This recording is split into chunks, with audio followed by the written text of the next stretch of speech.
যে সিম কিনতে চাচ্ছি সেই সিমের নাম্বার এখানে দিয়ে সার্চ অপশানে ক্লিক করার সাথে সাথেই দেখুন এই সিমটি রিসাইকেল লিস্টে দেখাচ্ছে, অর্থাৎ এই সিমটি পূর্বে কেউ ব্যবহার করেছিল।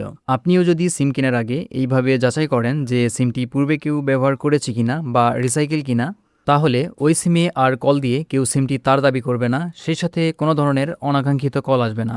কিভাবে রিসাইকেল সিম চেক করবেন জানতে পারবেন এই ভিডিওতে। শুরুতে একটি ব্রাউজার ওপেন করে নিতে হবে।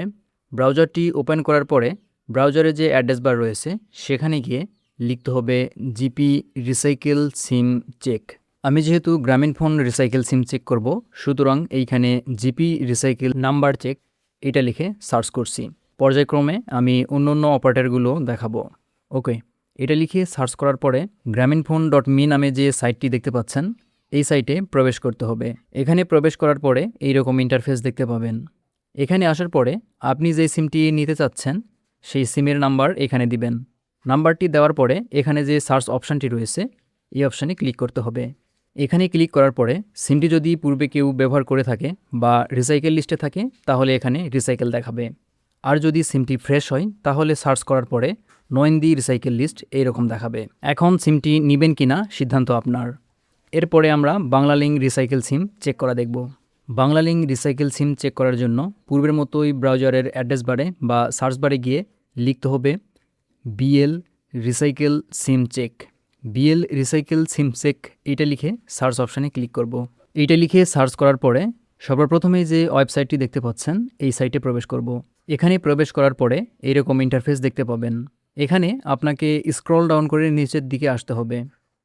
নিচের দিকে আসার পরে দেখুন নাম্বার চেক করার একটি অপশান রয়েছে।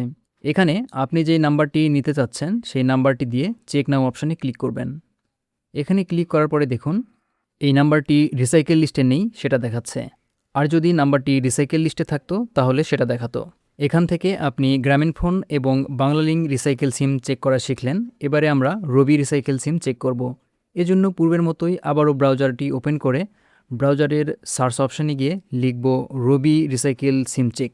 রবি রিসাইকেল সিম চেক লিখে সার্চ করার পরে সর্বপ্রথমেই দেখুন রবির অফিসিয়াল ওয়েবসাইট রয়েছে, এই সাইটে প্রবেশ করব।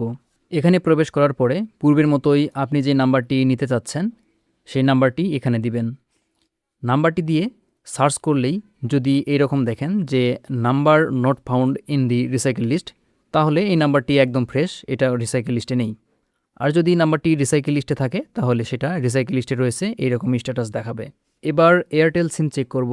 এজন্য পূর্বের মতোই ব্রাউজারের অ্যাড্রেস বারে গিয়ে লিখতে হবে এয়ারটেল রিসাইকেল নাম্বার চেক অথবা সিম চেক, এটা লিখে সার্চ করতে হবে। সার্চ করার পরে প্রথমেই যে সাইটটি পাবো এটাতে প্রবেশ করব। এখানে প্রবেশ করার পরে আমরা যেই সিমটি চেক করব সেই সিমের নাম্বারটি এখানে দিব। নাম্বারটি দিয়ে সার্চ অপশানে ক্লিক করলে যদি এরকম সবুজ কালার দেখতে পান তাহলে সিমটি রিসাইকেল লিস্টে রয়েছে বা পূর্বে কেউ ব্যবহার করেছে। আর যদি নাম্বারটি দিয়ে এরকম লাল কালার দেখতে পান তাহলে সিমটি ফ্রেশ আছে, এটি রিসাইকেল লিস্টে নেই। ভিডিওটি এ পর্যন্তই। আশা করি ভিডিওটির মাধ্যমে আপনাকে সাহায্য করতে পেরেছি। ভিডিওটি ভালো লাগলে অবশ্যই ভিডিওতে লাইক দিন, সেই সাথে চ্যানেলটি সাবস্ক্রাইব করুন। যারা অলরেডি সাবস্ক্রাইব করেছেন তাদেরকে অসংখ্য ধন্যবাদ।